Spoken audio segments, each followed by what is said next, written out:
Now, I love the job that the Denver Nuggets have done this offseason at retooling their roster. I think it was much needed. I think that team needed a fresh coat of paint, and they have definitely done the job. I would go as far to say I think outside of the Houston Rockets, they've had one of the best off seasons as a team. And when you have a guy like Joker at the helm of your roster, right, these small moves can be extremely impactful. So let's talk about the first one, right? Cam Johnson and Michael Porter Jr. Now, on paper, and I think in terms of production, in terms of skill level, in terms of talent, these two aren't that much different to me, right? I think they're very similar in those regards.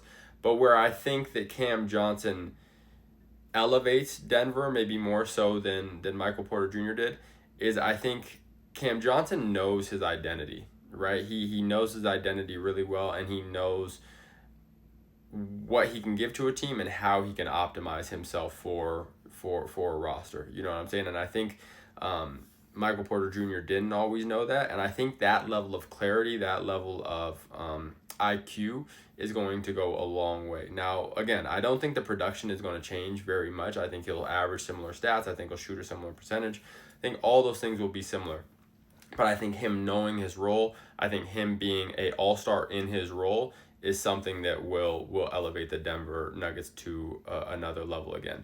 The trade up top, I think, is a great trade. I think you didn't get much out of Sarge, so you trade him for a guy in Valanciunas who is a very stable backup center, and I think will do a great job. You can play in meaningful minutes.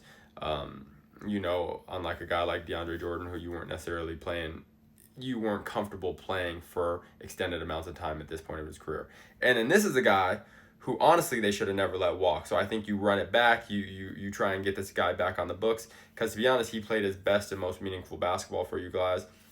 Maybe he played himself into more money, more than you guys were willing to spend, but now you get him on a bit of a discount after, jumping from team to team a little bit and not really staying home. But the nice thing about Bruce Brown is that he knows Joker, he knows how to play in that system, and he's going to be able to, come in right away and just know how to fit, right? It's not going to be something where you got to, build that chemistry over time. Sure, there's some moving pieces. You still got to build chemistry with new rosters and stuff. But for the most part, he's going to play well off those guys and Jamal Murray and Joker, and he's going to be just fine. So love the moves by these guys. I think this is like an A-, maybe a B plus, A-, off season for these guys, and really just retooling a roster around a generational guy in Joker. Awesome job. Peace.